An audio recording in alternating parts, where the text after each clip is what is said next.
I'm Catherine Ross, and I'm here live from the floor of the NYSE with Jim Cramer. Jim, what's on the top of your mind this morning? Well, top of my mind is Cisco, and I know that's an Action Alert name, but we interviewed Chuck Robbins, and it reminds me, you look at Cisco versus Walmart, and I'll probably do this at the top of Mad Money.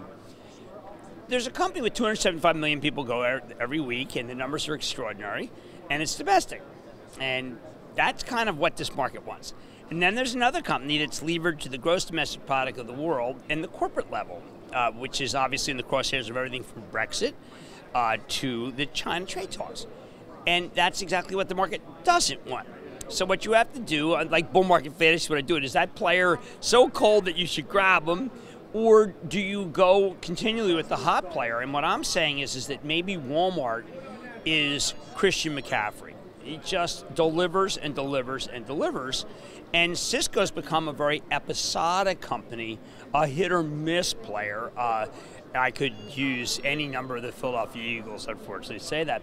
So that's the top of mind is that you must remember there are two economies. One economy is so strong, it's shocking, and another economy is so weak, it's shocking. Now, I want to save our deep dive into Cisco's earnings for our Action Alerts Plus Daily Rundown show, which takes place right after this. And I'm sorry, I mean, but, it's what I'm thinking about, because I just interviewed Chuck. No, of course, so I want to ask I want to say, I always say it's not about friends, about money, but I also play with an open hand. I mean, Chuck and I were discussing the Falcons. We've gone to a game together. He's been to my restaurant. I've known Chuck for a long time, but never find anything out that you're not supposed to find out. But I was sensitive to the fact that he came on air. Why were you sensitive to that? Well, because I'm sure a lot of CEOs on a day when the stock is down really big would find something else they had to do. So was that your biggest takeaway from your interview with him? Yes, it was. Exactly right. So, Jim, this morning you wrote a Real Money column. Ooh, that was a tough one. It was a tough one, but it was one that was really interesting because at the end of the day, what you said is that no matter what, when you've got President Trump and you've got Elizabeth Warren, and if either of those end up in the White House again, there's one loser, and that's China. Yes, thank you. And what I did in a very convoluted way, I'm sorry, but I just keep trying to, there's a speech in my mind.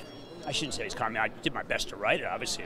Speech in my mind, it's called the Cross of Gold speech. And it's by William Jennings Bryan in the 1896 convention. William Jennings Bryan was a fiery nationalist, a populist, going up against a globalist, McKinley. And what he was saying was that McKinley sacrificed mankind, but it really meant, of course, the American worker on a cross of gold, which means that on commerce. And that's what President Trump is talking about. He's not going to sacrifice the American worker on the crown of thorns of China. Elizabeth Warren will throw in one more thing, which is she's not going to sacrifice the American worker on the crown of thorns, and nor will she sacrifice the environment because of China.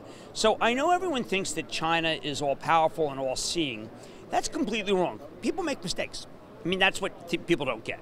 China, you can say they play a long game, but that doesn't mean they play a right game. It doesn't mean they can't misread America. So many people who misread America don't think that they have a monopoly on seeing through America. They clearly don't.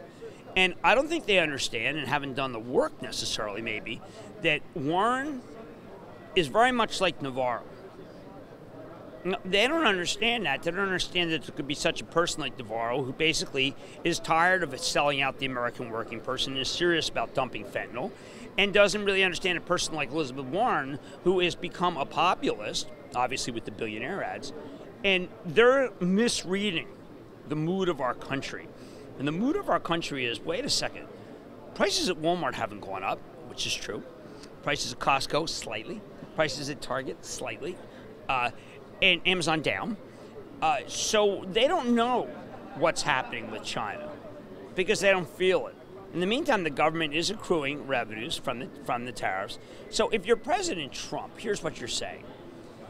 We don't need to do business with China. And if they're going to argue over the price of pork, which is what they did, which was so stupid, that's what's going on behind the scenes. The Chinese actually need pork because of the swine flu. It's not like soy, which they always just sop to us. They can buy soy. Remember, they can buy soy from us or Brazil, okay? So they choose to do Brazil. It's very hard to unwind that supply chain. But we're the source of hogs in the world.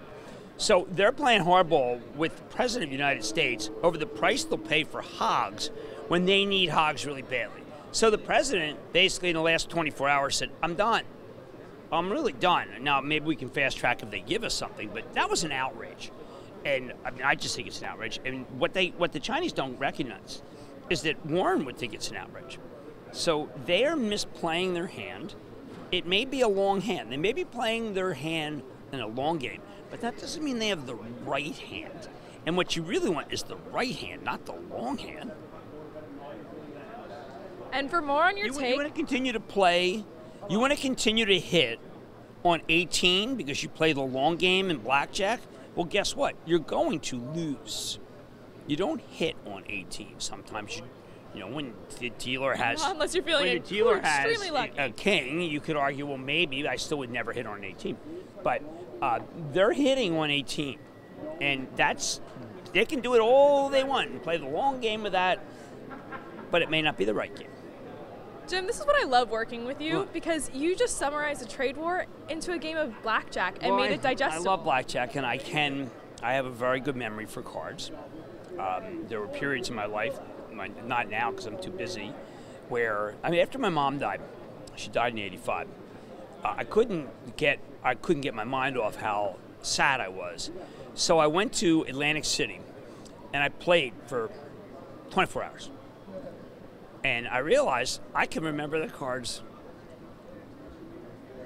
So Jim, let's switch gears. Let's talk about Walmart, which is our real money stock of the day. And of course, you can read more on Cramer's take over on realmoney.com to read his morning column. But let's talk about Walmart, because they posted an EPS that beat, and they actually increased their guidance for the holiday season. I mean, you've got a stack. You have to look at it over 2 years, but you had more than +3 comp and more than +3 comp the year before, which shows you they're taking share, which shows you they're really making a lot of money, which shows you that they've got the right merchandise, right supply chain, but also +40% on the e-commerce, which is really incredible, and a lot of it's food, which means that Amazon really can't compete with them. They've settled in.